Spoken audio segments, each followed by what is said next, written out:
Okay, so yeah, some of you recently may have noticed I haven't really been playing my Magblade, and there is a reason behind this. Sorry. The thing is that after a while of playing, I came to the conclusion that Magblade was just not what it used to be. I fell in love with the class that was built very differently. If you go back and look at some of my previous YouTube content, you will see I built my Magblade extraordinarily differently than how I was building it recently.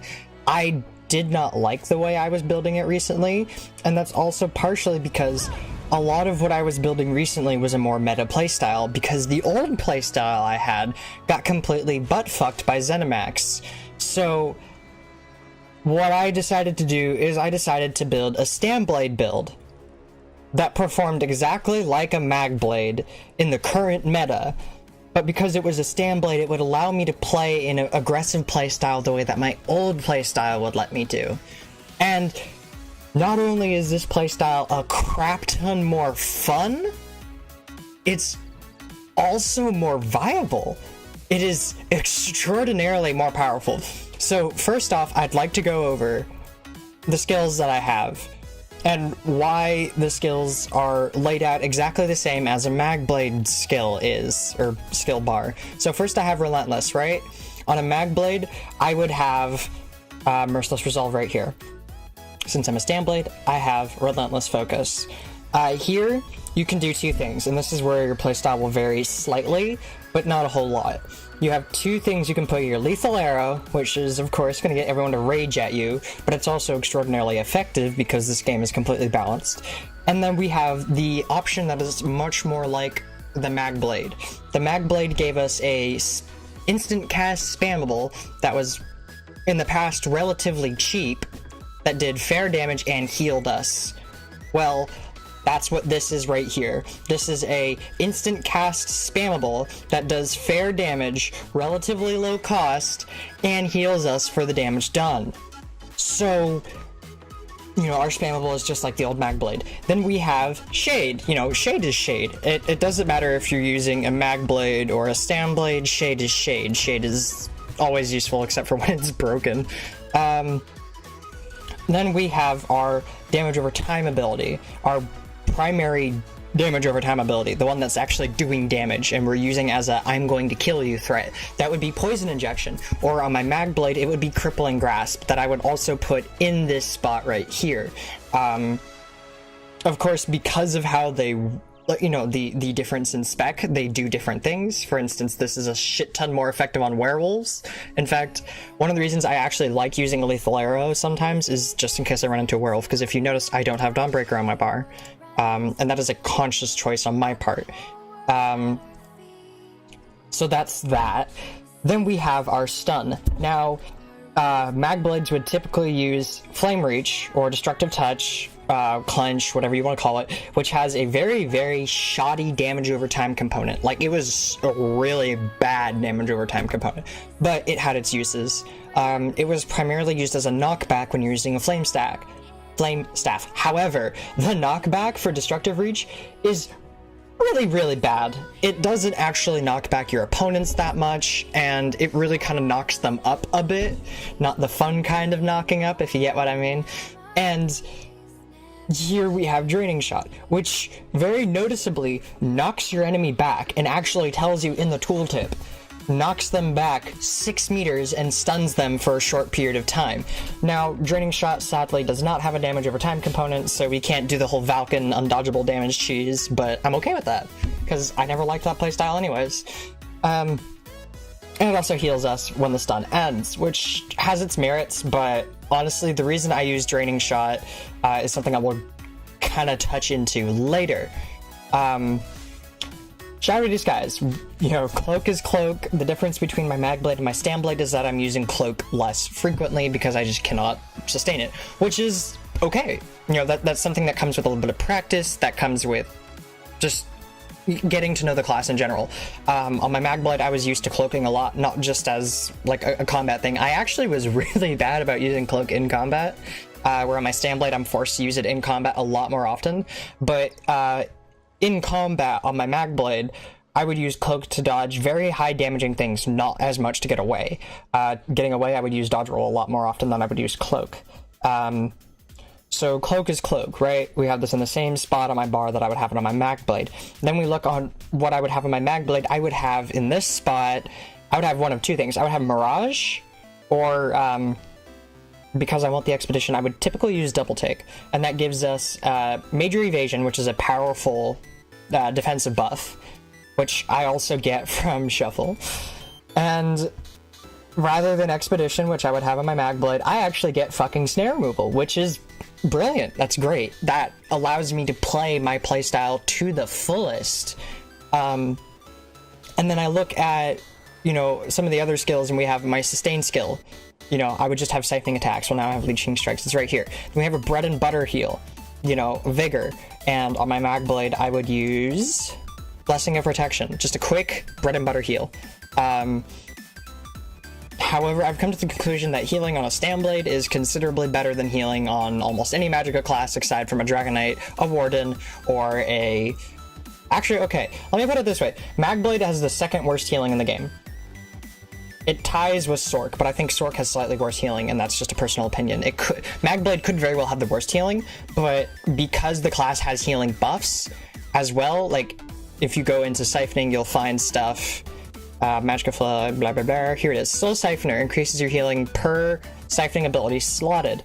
So we have one Siphoning ability slotted, therefore we have extra healing. On your Magblade, you would have Strife here or Cripple here, therefore you get 6% extra healing on your front bar. However, Stamblade still has better healing. Like, you have your Burst Heal, which would in the past be Healing Ward, where Rally is, right? So Rally is our burst heal. It also heals us over time while it's active. And on a Magblade, nowadays we have to use Black Rose Resto to get any meaningful healing. I don't have to do that on a Stamblade. I just do Shackle and Impreg. Like, that's literally all I do. And I'm using Troll King because I'm still getting comfortable with this playstyle. I've also been using Balrog just like I had been on my Magblade. I really need to retrade that eventually. So this playstyle is damn near exactly like my Magblade. I have a very similar build setup in which I'm using Balrog, where I'd have a defensive ultimate on my back bar, just like I would have Resta ult here, and then I have in-cap on my front bar, just like I would have Soul Harvest on my front bar. However, this playstyle accommodates getting into close range a hell of a lot more than a Magblade, but a Magblade is required to get into close range to use its most potent skills, i.e. Soul Harvest, or in the past we would use Fear, but sadly that's harder to do. It's harder to fit on your bars just because, like, if I were to put Fear here, I now have uneven amounts of health on both bars, which is a great way to bar swap and then accidentally get yourself executed due to a Sork execute just proccing on you. So yeah, that's that. If we're looking at our stats, the stats are okay. Typically, when you're on a two-handed bar, you have more weapon damage, but because we want to mimic the playstyle of a Magblade, we're using a ranged weapon as our main bar. I feel like Rally... This has been a popular thing I've heard just among a lot of role players, is that Rally should be in Fighters Guild. Like, swap out one of these skills, or just add it to this, and that would just allow so much stamina diversity. I understand why Rally is where it is, but with how the game is going currently, I don't see why the hell not. Like, yeah, it would allow people to do stupid shit like run dual-wield bow, but people want to do that, and they want to be successful with that. Like, look at Kev do it. I always look at Kev and I'm like, dude, run two-handed. Rally is great. Run Troll King. You need more healing if you're gonna use that playstyle. But he makes it work because he nukes the crap out of people. What if we could play that playstyle and be viable to the extent we want it just by sacrificing a bar slot almost like every other, you know, class in the game? So I feel like if we had Rally in Fighters Guild, I would, instead of using a two-hander, I would be definitely using a bow on both bars. It would also help keep the Hawkeye buff up, and if I was using Snipe as a spammable, then keeping Hawkeye up is pretty important. Just because it really amplifies the amount of damage you do. As for gear, I'm using Shackle Breaker and Impreg. On my Magblade, I was using Innate Axiom Black Rose Resto, and sometimes I'd use Impreg, and sometimes I'd use Shacklebreaker. And then my monster set, I was constantly swapping out. Sometimes I would use Balrog, sometimes I would use Bloodspawn. Very rarely would I use Valken, because instead of using Mirage here, I would put Entropy so I could use tripods. Like, I can use tripods on this build if I wanted to. I just prefer having the weapon crit, so I'm using crit potions with restore health and stamina. That's basically the build. Also, I'm a fucking Bosmer and I look adorable. I love this thing. So now I should probably explain why I'm not using Magnum Shot or Draining Shot, or as opposed to using Draining Shot. So Draining Shot gives you that heal. I actually don't care about this heal that much. I have only found it so useful. The particular reason I use Draining over Magnum, I will show you in a clip right here. I think I screwed up on that. Oh, hello there! Did I just... What the fuck was that? Oh my god, Magnum Shot! What the hell was that? Okay. So, from that, you can kind of have an idea that it screws you up just as much as it can screw your opponent up. Or it can be a lot of fucking fun. Because of this, I have neglected to use Draining Shot, though. Now, in terms of like my gameplay, I'm still going to do stuff like using melee builds, because melee builds are noticeably more potent in most cases. I had experimented using Hunting's Rage, and I enjoy the crit and the healing I get, but I was also noticing that just as the ranged playstyle, trying to mimic a Magblade, I needed more Magicka regen, because I was using Shade so much more frequently, and I was using Cloak a lot more frequently, so I just thought the Magicka regen that came with Shacklebreaker would be better, as well as the max Magicka, but it is important to remember that max stats do not equal sustain. They do help, but it is important to note that that does not equal sustain. Anyways, moving on from that point, I've also noticed that this build has a lot of the same problems Magicka Nightblades would have. Against targets with wings equipped, I notice I have problems. Mind you, on my back bar, I can just kind of go heavy attack, try and get some stamina back without hurting myself with attacks that actually hurt, because Somerset buffed light attacks. You know, great idea. Or if I'm using Imbue, I can just hit Imbue, go to my back bar, and then attack with my back bar weapon. Just to get some extra damage off, some counter pressure to keep them away from me, but oftentimes I'm able to kind of kite them to the point where I'm not having that issue. So it has the same weaknesses in terms of like, oh, well, wings. Now, let me kind of remind you why Stamblades, like your typical Stamblade build, is typically tankier than a Magicka Nightblade. And it's not because you get, you know, 1k extra resistances from medium armor than you do with light armor. It's because of this right here. Our spammable is directly attached to our resistance buffs, Shadow Barrier.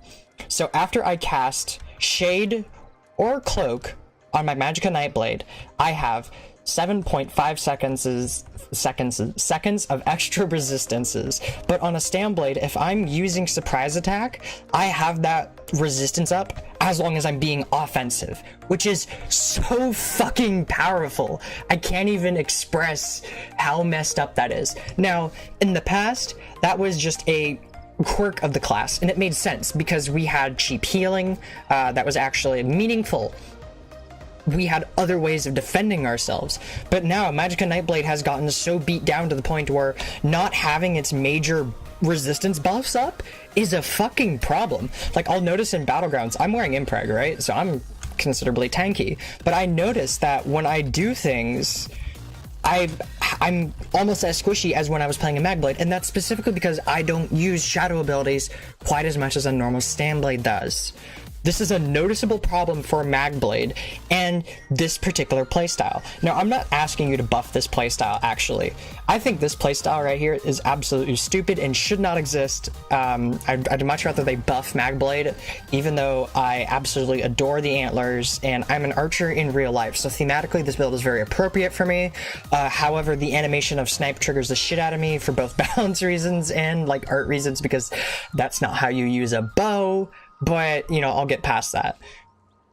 looking at that, that's just kind of what I come to. We have the same quirks and the same flaws. However, this build is so much fucking better. I can spam dodge roll so many times. On a Magblade, I'm lucky if I can do it at least 3 or 4 times. Right now, I'm up to like 6, and then I run out because of the stacking cost. And then I could just go at it again for very cheap. Dodge roll right now is in a very interesting place where it's still as powerful as it used to be, but it's kind of a waste in stamina in that we're not mitigating nearly as much damage as we used to be. So if I saw something coming, like if I hear a snipe go off and I dodge, in the past, that snipe would completely miss me, especially because of its travel time. But now, when I hear it go off, if I dodge and I just keep running, a lot of times it'll still hit me, because by the time I came out of that dodge roll, the snipe was still traveling and hadn't hit me yet. So there has been talk, especially in the Nightblade class rep Discord, that dodge rolling, while there was a overall good effort at trying to balance dodge rolling, also made it so that dodge rolling was almost a waste of stamina in a few ways, which I agree with. But at the same time, stamina right now is significantly more powerful than almost every single Magicka spec except for Magicka Dragon Knight or some Magicka Warden builds, but a lot of those are more support oriented than damage oriented, so I'll kind of let that one slide. Same thing with Templars. We're also at a point where we're looking at the fact that Magblade has less self-healing than a Magicka Dragon Knight, and a Magicka Dragon Knight is a fire class. It has absolutely nothing related to being able to heal themselves very well, but a Magblade literally has a class tree called Siphoning, and I can't heal myself nearly as well as I could on a Magicka Dragon Knight, which is kind of fucked up. But alas, I am playing a Stamblade now, so that's that. Now I have some gameplay as a difference of me playing on a Magicka Dragon Knight, or not Magicka Dragon Knight, Magicka Nightblade in Battlegrounds. I've sped it up, sorry, I just didn't want you guys to sit through all of it, just to get my point, but you'll notice I'm dying a fuck ton more. Now, yes, Battlegrounds are more like, it's a stamina stomping ground, and that's always been the case, but a Magblade in no CP has always had the ability to do damage, but I can do just as good damage, or just as meaningful. I'm not sure if that grammar was proper. My damage is just as meaningful on this spec right here as it is on my Magblade, except this one lives. Like, I can actually not die in this build. And I'll show you the side-by-side comparison of my character William the Wogue, who is a parody of our beloved Gilliam the Rogue. So proud of him for working at ZOS. High five, Gil. Good for you. But that character is a Khajiit. It's not a Bosmer. It doesn't have the same sustain as this character. So this character's sustain is slightly better, but back then I was testing it. I didn't want to change my Magblade, because this used to be my Magblade right here. You'll notice I have Flawless Conqueror. I have not done a flawless run on my Stamblade yet. I did that on my Magblade, because a Magblade is what I played for a year plus at that point. Whereas my experience with the Stamblade was limited up until recently. I was still good with it because it was a Nightblade and I'm used to playing a Nightblade, but this is where it really kind of changed for me, is that, well, what if I played as Stamblade, which is obviously fucking better, but also as a Magblade, and then I kind of mixed that experience, and now I've turned out a lot better than I used to be. Anyways, here comes the gameplay. We'll start with the Magicka one first. You'll notice I'm dying a little bit more frequently. It's the same map, different game modes? I'm not too sure, but it's the same map, just different build, different character. And you'll notice that my Magblade also has all her perks. I have all my Undaunted, I have, Psijic perks, and I'm currently using, in this video, I'm using Valken and Entropy, so I can use tripods, because tripods in no-CP are extraordinarily important. Even so in open world, but I was almost always chugging PvE spell power pots, and that's what I've used forever, and it's worked. But I need the stamina sustain, and notice that now that I have the stamina sustain, I'm still dying. So, yeah, that sucks.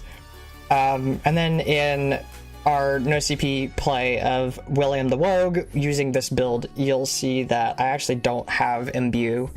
because William has not done any of the Stygic stuff, which is part of why I was so eager to change this character to Stamblade, because this character has done the Stygic stuff, and all I would have to do is change my morphs around. Without further ado, here are the gameplay videos.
So after watching that, you can notice that every time someone sneezes in my direction, I can struggle to hold my own. Whereas on the Stamblade build, I can tend to try and apply some counter pressure. Sometimes I succeed and sometimes I fail. So onward with the Stamblade video. Here we go.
So that's all I have for you today. Hopefully you enjoyed the video, you learned something, if you even made it to the end. I'm well aware that not everyone is going to watch the entire video.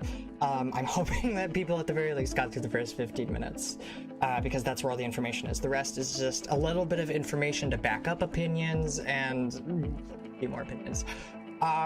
If you enjoyed or found this educational in any way, you know, like, subscribe. I really hope I can do this more in the future. This is something I enjoy doing. I love this game, despite how messed up it can be at times. Yeah, I will see you guys in the future. You can feel free to check out my Twitch. I'll try and remember to leave a link down below. At the very least, you can look at my Twitter through my Twitch. You don't have to watch me on Twitch, but sometimes there's some pretty funny interactions. Otherwise, feel free to just sit back, relax, and see what I put on YouTube, which admittedly isn't as much. Anyways, thanks for listening, watching, dealing with my god-awful voice that I hate, but apparently you people don't hate, and I will catch you all later.